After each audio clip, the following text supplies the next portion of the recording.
You're listening to the Angry Marks Podcast Network.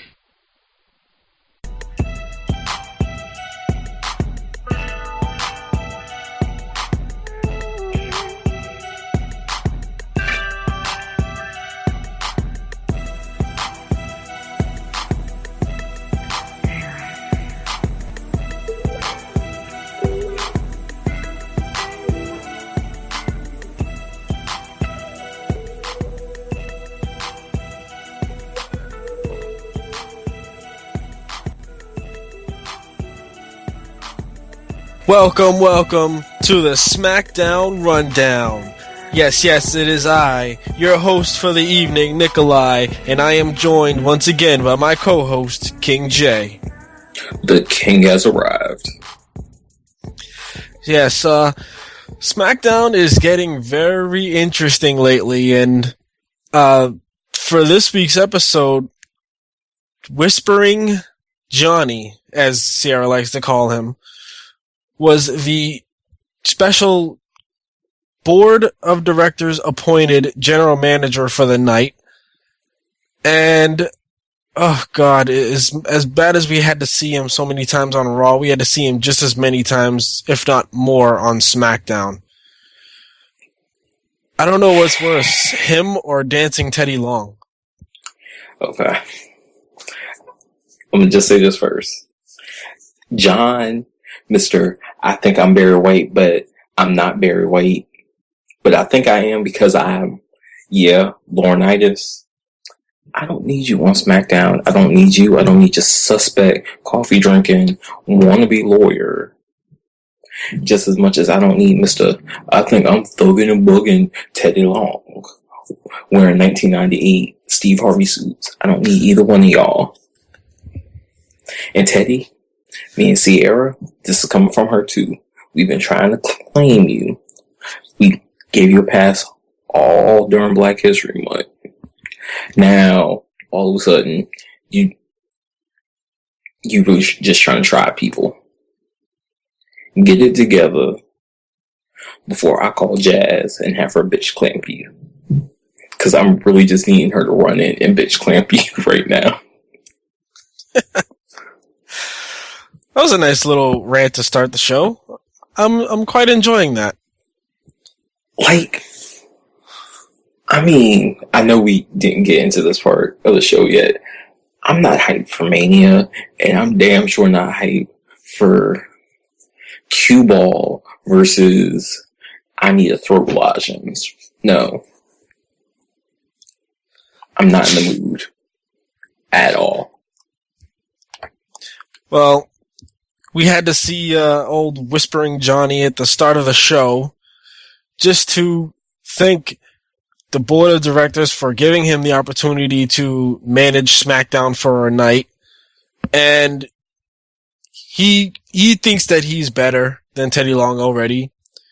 He went on saying, I still maintain I am the man. Wait, hold on. I still maintain I am the man to run both Raw and SmackDown, and I'm gonna prove it. So what does he do? He makes the first match of the night a title match. Not only that, but it's in a steel cage. And this was for the United States Championship. Now, I know our producer Killer Kev didn't get to watch SmackDown, but I'm sure you could appreciate a title cage match to start the show. This, in my opinion, was actually really good. Santino, this has to be Santino's longest match, not counting the Elimination Chamber pay-per-view. But I mean, him and Swagger went at it. Swagger dominated most of the match, of course, as usual. Ziggler was outside the ring. He started to climb the cage, and Santino used the Cobra on his hands, and the referee sent him to the back. But the selling point was the finish of this match was Santino tried to crawl his way out. Jack Swagger slapped on the ankle lock. Vicky wanted to slam the cage door in Santino's face, but Santino rolled through, sent Swagger head first out the ring, and Vicky slammed the door on his head. and I don't know, but it looks like they're trying to build some tension between Jack Swagger and Vicky Guerrero. I don't know. What do you think, Jeff? They've been building tension between the two of them and Dolph Ziggler since the beginning of time. Either turn Jack face and make him split from them, or just make it one big cohesive unit, make him US champ, put Dolph in the world title picture, WWE title picture, whichever one you want to put him in, and just let Vicky have her happy little stable. Because the way you're looking at it right now, Jack finally gets a win, finally gets a title match, finally gets a title. Then he loses it not even like a week later.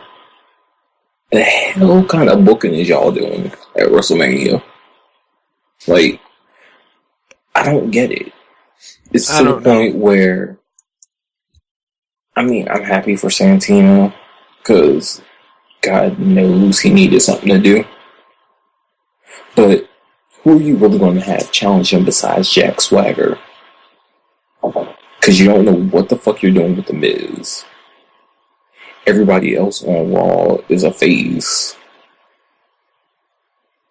Are you going to randomly pop up with JTG and have him feud with Santino? I don't think so. Like, you need something.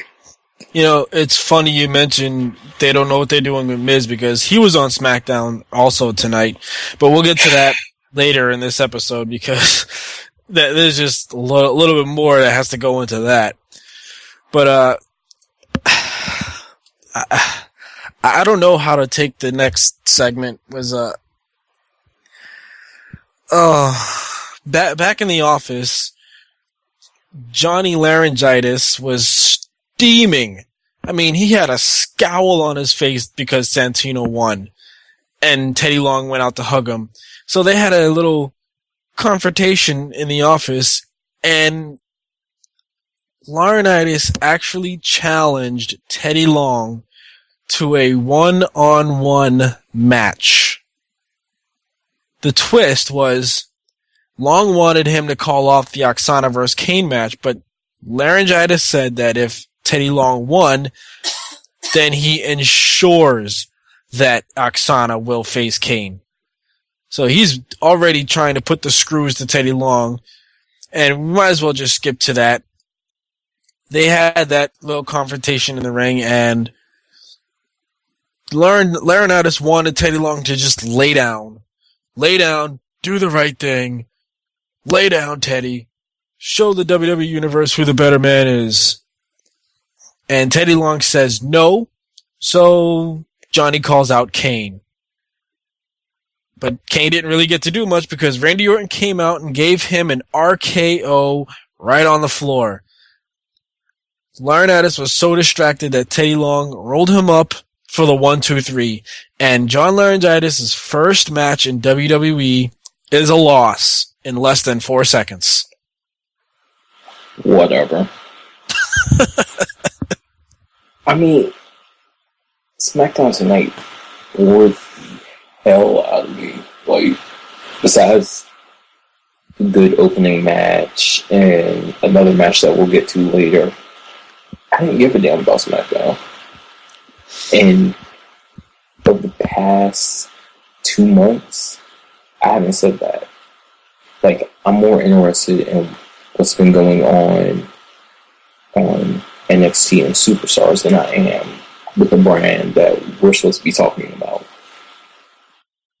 Yeah, it's funny you brought up Superstars, because the night before, Superstars went on the air, or WWE.com, whatever you want to look at it, and there were 2 fantastic matches.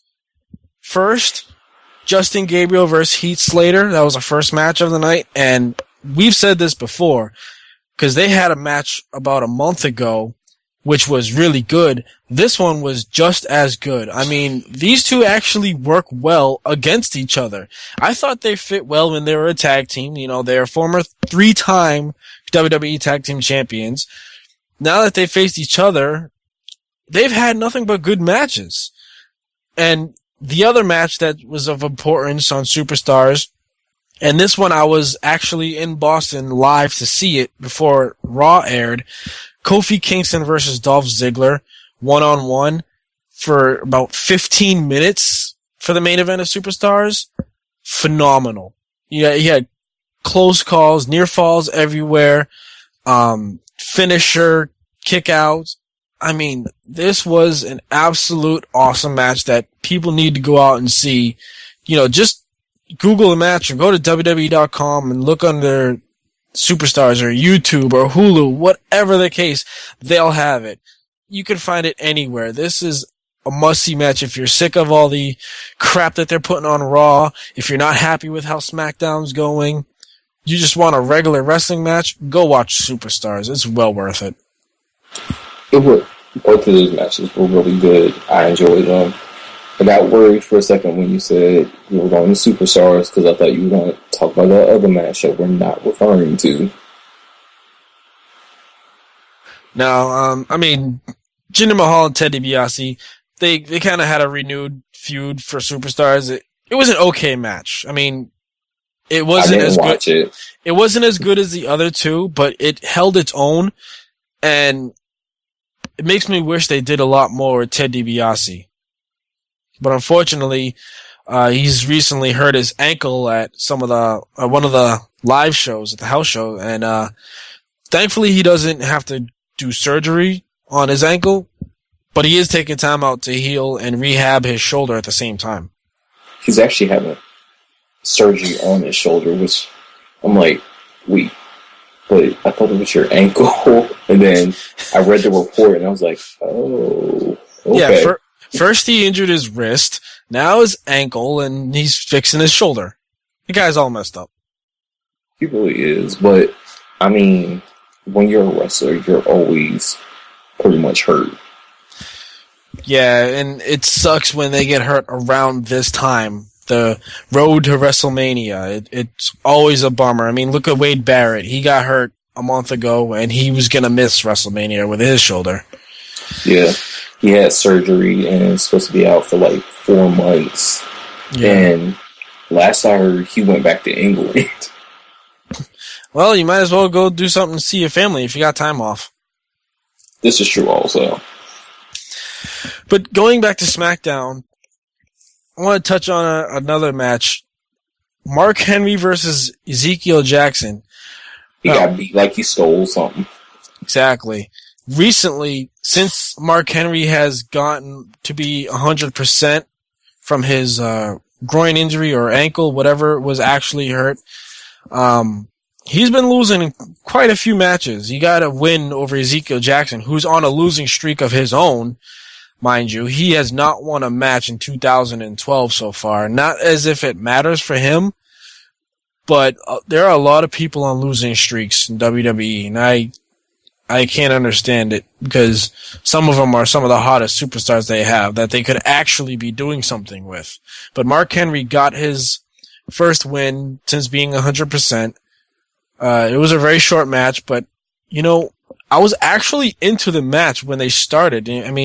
The bell rang and they were just duking it out, slugging it back and forth, and it really was a back and forth match. But Mark Henry won with the World's Strongest Slam, and I really didn't mind it. I didn't mind it either. It was a good match. They went back and forth and everything, but I'm confused on the fact that we don't see Zeke for months. And he comes back as Teddy Long's chosen one, has 2 matches with that man we're not claiming, and loses 2 nights in a row. Then we don't see him for like 2 weeks, and now he's back jobbing to Mark Henry. It's like, if all you're doing was bringing him in a job, you could use Trent Beretta for that spot. Because I ain't seen Trent Beretta a month since Sunday, yet he's still floating around. Yeah, it's funny you brought up Trent because on Twitter, Zack Ryder is asking where is Trent, and I think he wants him to show back up on NXT and stuff. He's actually a really good superstar. He's a small dude. He's not going to go far in WWE these days, but at least put him on Superstars or something. Trent Beretta has some of the most amazing matches in WWE, Right. but we never see them, and that's my issue. Like, if I want to see a Trent Beretta match, I have to go back and watch old episodes of NXT or Superstars or FCW just to see him, and it shouldn't be that way. Superstars who can consistently put on good shows should be on your two main shows and get exposure, because those top tier talents that you brag about so often aren't always going to be there. 6 years from now, can you say that Randy Orton's still going to be there, that CM Punk is still going to be there? No. So you need to put people on TV who they can relate to, who's like, oh yeah, he's cool, maybe I could be a wrestler. And Trent Beretta is one of those guys who people could look up to. Yeah. And I'm sure you would rather see Trent Beretta rather than Hornswoggle or Drew McIntyre or Great Khali for that matter. I like Drew. I've always liked Drew. I've always been a Drew McIntyre fan. But what they're doing with him is just ludicrous. I'm confused as fuck what they're doing with him. Because at this, he's losing, he gets fired. He was supposed to get fired, didn't get fired. Then all of a sudden, Teddy grows a backbone. It's like, player, you fired. Where was this 3 weeks ago? I'm saying, and he finally fired him. Finally fired him last week. And now all of a sudden, the guy who initially employed him, John Laurinaitis, gives him his job back if he can win a match. So now if he wins a match, he's walking, hey, I'm back. Drew McIntyre's back. Bitch, Deja vu, anyone? Bitch, where this attitude been 6 months ago? This is seriously deja vu. I mean, every week he's on TV. Teddy, just give me another chance. And he gets chance after chance, and Teddy Long dismisses him. So then he finally lets him go last week.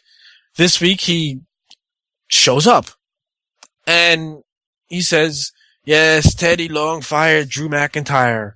However, I'm here because of one man, Mr. Excitement, Mr. Opportunity, Mr. John Laurinaitis. Okay.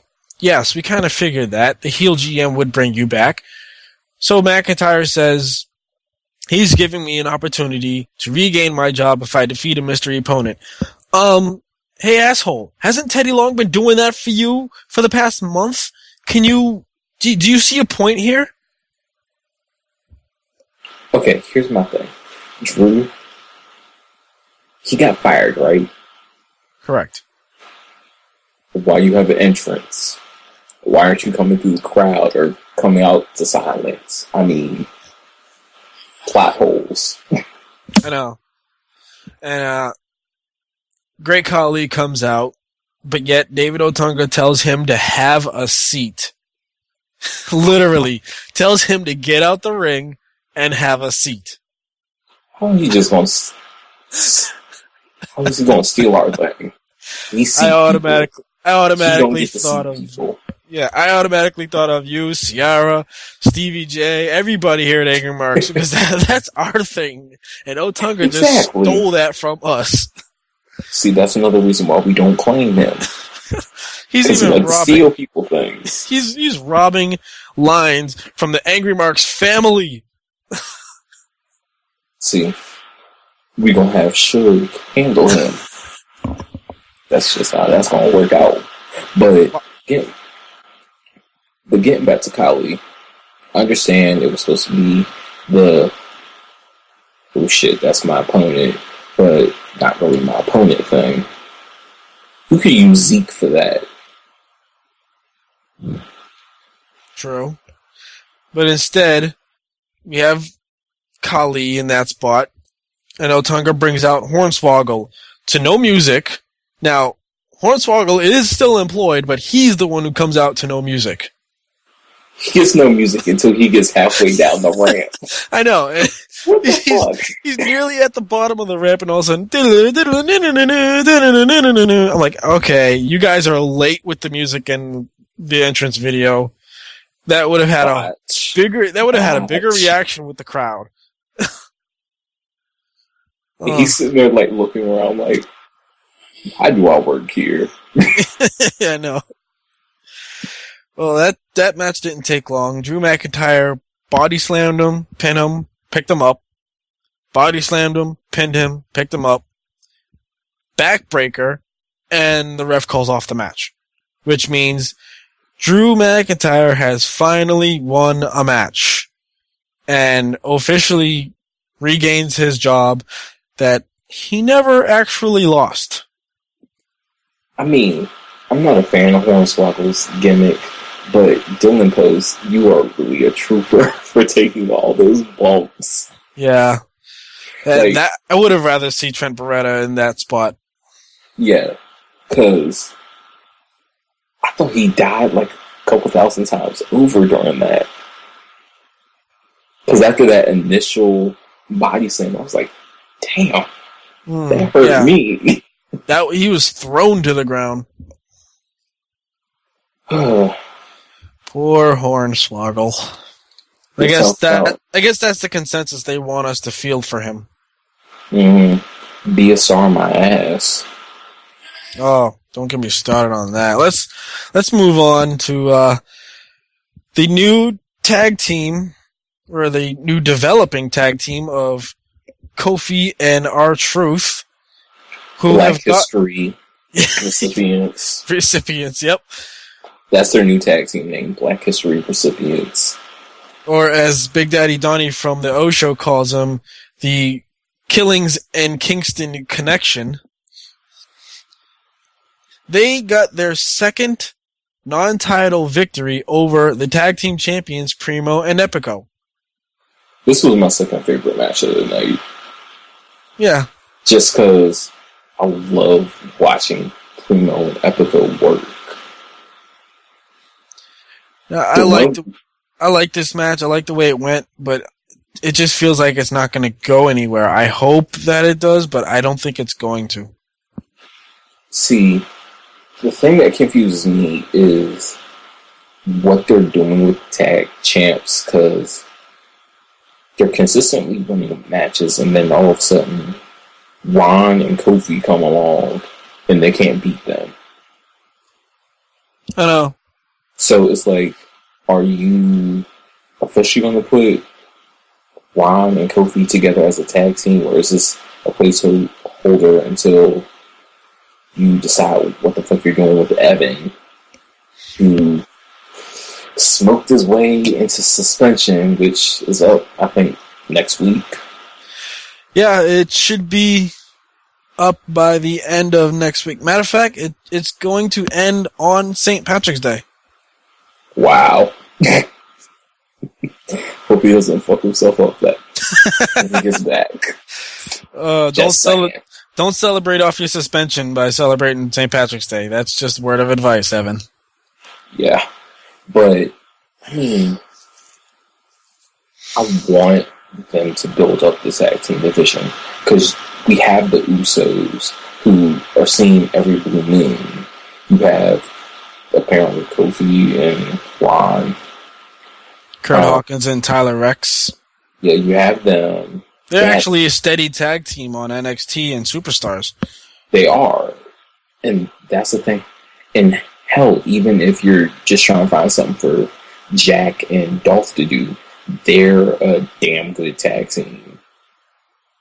Because Jack's the power. Dolph is the cocky, fast-paced guy. Like, you have tag teams there to put on a decent tag team division. Yeah. Let it be. Not only that, but Ziggler is one of those guys, I've said this before, that put him in a match against anybody and he's damn near going to have a good match. He can back it up. When he says he's going to steal the show, I mean, he will have either one of the best or second best match of the night. And the funny thing is, the very first house show that I went to for WWE, he was on the show. It was way back when he was working with Rob Terry, and he worked a match with Tommy Dreamer, I believe, and it was an amazing match. Like, I think he's eventually going to be, even if he is now, one of those go-to guys who WWE has. Are like, okay, you need to put someone in the ring to make such and such look good, and Dolph's going to be that guy.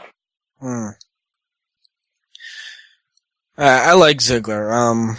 He definitely has a bright future, and he should be pushed more and into the main event, especially after WrestleMania, not during or before, because WrestleMania is already booked. We already have high caliber main event matches, but save Ziggler for the summer. I think that's where he's going to shine. That's where he's going to be a really big star, and he's already in the history books as a former world heavyweight champion. Even though it was only for 8 minutes, it's still recorded in the books. He's had a WWE one-on-one title match at Royal Rumble earlier this year. He's up there. He was one of the longest reigning United States champions. He had it for 6 months while on Raw. So this guy's your future.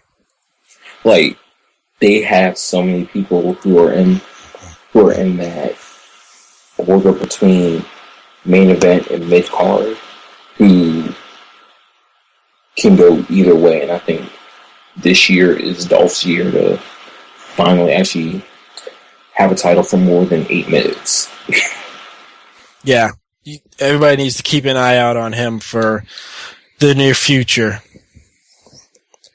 Speaking of the future, we jumped to the main event, but before that happened, Michael Cole interviewed Sheamus and Daniel Bryan, who, in my opinion, are the future of the WWE.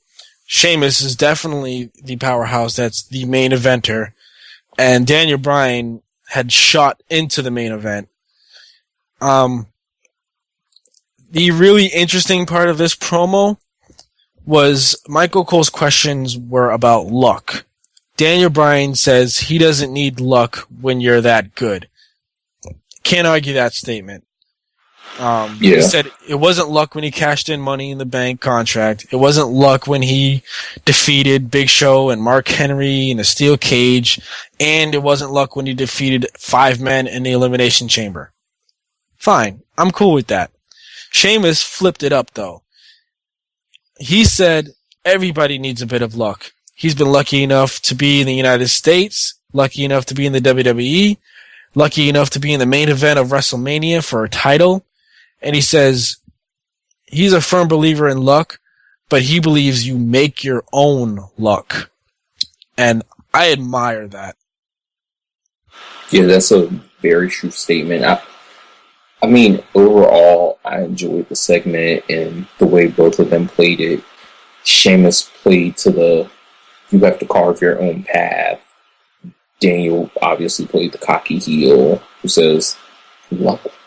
What's luck? I'm just that damn good. That's why I'm here. Yeah. And Sheamus made the comment that at least I didn't try and hide behind a 99-pound little girl who looks like she should be wearing a little Catholic girls' school uniform. Oh, but when AJ tries to speak, man, Daniel Bryan says, AJ, shut up. He just said it so nonchalantly. That's the part I have an issue with. He's like, AJ, shut up. like it just rolled off the tongue. He was so calm. I know, he was so calm with it, and it's just like another day at the household. AJ, shut up. It was more like a she's just walking around. Please don't talk kind of word. I feel so bad for her. Yeah. Like, she's just standing there. She's like, okay, I get to talk now. Yay. And he's like, AJ, shut up. And then just goes right back. He didn't even look at her. That's a fucked up part. Like, she's about to say something. Yeah. He didn't even acknowledge her in the background. I know. And not only that, but he says, AJ has had nothing to do with my success. If anything, she has gotten in the way. And I mean that literally, sweetheart. I mean, what? Like, what the fuck? Like, am I just... Who says that? Me being right there, trying to help you out, because you forced me to come to ring with you. What? Oh you don't remember any of that shit? Who says that to their girlfriend? And Sheamus just basically turned it around and said, you know what? It's not AJ who should be wearing the skirt. It's you. Then he basically tells him, your luck is going to run out. He says, your luck is going to run out because I'm going to beat you for the World Heavyweight Championship. And I'm glad that they did this on this episode because they finally need to have Daniel Bryan and Sheamus. They needed this. They needed them to have a face-to-face talk / confrontation just to, get in each other's heads because they haven't had much up until this point except for matches. And they weren't even involved and run-ins with the champion versus champion saga that they had. This was the way to do it. They finally got to it. I'm glad that they did. This right here is a feud for the title. And I'm loving this. Sheamus went into the Royal Rumble, won it, had high aspirations for going to WrestleMania to be the champ when it's all over. This promo, he did just that. He said, I'm going to beat you for the World Heavyweight Championship. This isn't anything personal. They didn't diss each other. I mean, not to the extent of fisticuffs. It's just, I want that title. And we don't have that too often because almost every feud is for a title. Every feud now is personal. Nobody seems like they want the title anymore in the WWE. It's so funny because it reminds me of that episode of South Park where they had John Cena and Edge on, and the boys wanted to be wrestlers, and their definition of a really good wrestler was someone who can talk. And that's what WWE has gotten these days. It's all promos. It's all who can have the best promo going in to the pay-per-view, and they're not focusing on championships, having a good match. No, they're focused on how good they can give a promo and how bad they can diss their opponent. I mean, if you look at the past couple of weeks at CM Punk and Chris Jericho, it's pipe bomb after pipe bomb. The Rock and Cena, they're dissing each other, but that's a personal feud. I don't see anybody wanting to be the heavyweight champion anymore, and I miss that. I mean, I miss it too, because I remember Sierra and I were talking one day, and she's like, you remember when people just used to start feuds over stupid shit and used to run for months? Like, someone would spill coffee on somebody, and that would carry on for like 6 months. Now it's oh, I don't like you, so we're just gonna talk shit to each other, have one match, and then nothing. It's like, when did titles start becoming accessories? That's what I have an issue with. Like, you go to other promotions around the world, and the title actually means something. Because I know they have nothing to do with what we're talking about, but you look at the Divas division. The damn Divas champion had a match at a pay-per-view. You didn't see her for 3 weeks. Yeah. What the fuck? She has a home brand. She ain't been on that shit in 3 weeks. But she pops up on the minor league show. And on SmackDown, you have the world title picture. It's about the championship. I want feuds that are about the title, and the undercurrent storyline is the secondary. Right. And to make my final point before we get to the main event match, it's just like Taz used to say when he was color commentator on SmackDown and before he got really cartoonish. The very line he says that I will hold true to this day for anybody is what he said was, if you're not in here to be a champion, you do not deserve to be in the WWE. Yeah. Or you should not call yourself a wrestler if you don't want to be a champion. Exactly. If you don't want to be a champion, why the fuck are you a wrestler? If you don't want to be at the very top of whatever your goal is, whether that's to be a tag team champion, the world champion of your promotion, the hell are you signed for? Besides to collect the paycheck.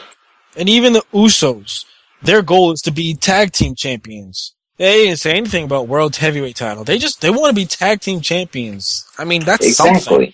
It's something. Exactly. And it's fucked up that people who want to be champion so badly don't get the opportunity. Or they get it one time, and that's it. Well, that leaves us the main event match of the evening. It was Sheamus, Big Show, and Randy Orton versus The Miz, World Champion Daniel Bryan, and longest reigning Intercontinental Champion Cody Rhodes. This is your basic multi-man pre-pay-per-view match. But it works. You had your standard faces and heels. I'm not going to get too into the match, but one thing that made me laugh was when Daniel Bryan does his kicks to the chest, every kick, he was going, yes! Yes! Yes! Oh, so you noticed that too. That was hilarious. It was.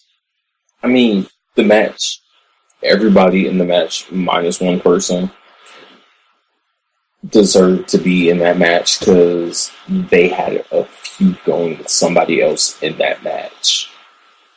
Right. And that one person was the one who ate the pin. Got pinned, was in a losing effort, and lost yet another match. I think his 10th in a row. Orton got the hot tag, did his usual power-up move, the clotheslines, the power slam, the hangman DDT, and he blocks the skull crushing finale, hits the RKO on The Miz, and wins the match. Yeah. Well, pretty much standard. I don't feel bad for The Miz. Throughout the course of the match, towards the end, Cody Rhodes ran to the back. Big Show chased him. Sheamus and Daniel Bryan were fighting outside the ring. And after Orton got the pin, here comes Kane. And they fight again, brawl around the ring, back and forth, around the announce table, and now through the crowd. And SmackDown just cuts off from there. Okay. I have an issue with that. Why the fuck every time there's a brawl on SmackDown, it happens at the end of the show, and then you never get to see the end of the damn brawl? I don't get that shit. Not only that, this was the second week in a row Kane and Randy Orton were brawling to end the show, and yet we don't know why Kane chose Orton. At this point, do we really need a reason? This is Kane we're talking about. I was about to say that. It's Glenn Jacobs. It's Kane. Like, he don't need a reason to do shit. He just does shit to do shit. Exactly. And that's why I love him. Yeah, and he's the monster. He can do whatever the hell he wants. He doesn't need to be lucid enough to know what he's doing. He just wants the victim. I remember one Kane promo. He said, I do things because I like to hurt people. I like to see people be hurt. I love pain. Yeah. That was where he was at his best. He was the World Heavyweight Champion. He had the moniker of the Devil's Favorite Demon. That was great TV. See, in that promo right there, Kane never needs to explain anything he does from this point forward, from that point forward. Don't explain shit, just do it. Yeah. You don't need a reason. You're a monster. I mean, exactly. You could stalk whoever the hell you want to. You could set a bitch on fire. I don't give a fuck. I mean, just you. The only thing that's missing is the official announcement for these guys to have a match at WrestleMania. And some people have been talking, because you know how there's the rumor going around of John Laurinaitis versus Teddy Long, that they'll be involved in that, but I don't think that would make any sense. I highly doubt it. The rumor is more so of representing wrestlers or teams, and you know that the new United States champion Santino and the espresso Starbucks coffee sipping David Otunga will be involved. True. If anything, I think it'll be the two of them, because if they did like a team situation or anything like that, if anything, Kane's just gonna weigh everybody out and say fuck this shit and get set. Kane doesn't care who will be in charge as long as he gets to hurt people. Exactly. And who the hell's gonna tell Kane though? Exactly. No GM will. They'll buckle. I mean, Paul Bearer ain't around. Nope. His quote-unquote big brother is involved with Triple H and Michael Hickenbottom. So, Kane can do whatever the fuck he wants and say, fuck authority. Yeah. Mess around, he'll tombstone Linda again. Shit. Well, that was actually all of SmackDown. The only thing that we have to look forward to next week, and may not be a good thing, most likely a bad thing, look forward to more beefing between Teddy Long and John Laryngitis. Can they just go sit at a retirement home somewhere in Nebraska so I ain't gotta think or see either one of them? They both need to go have a seat. Their seats need to have seats. I do want to see more of Randy Orton and Kane. I'm liking this. Every single show, they're having brawls and fights. Hey, could always use a good fashion fight now and then. Yeah.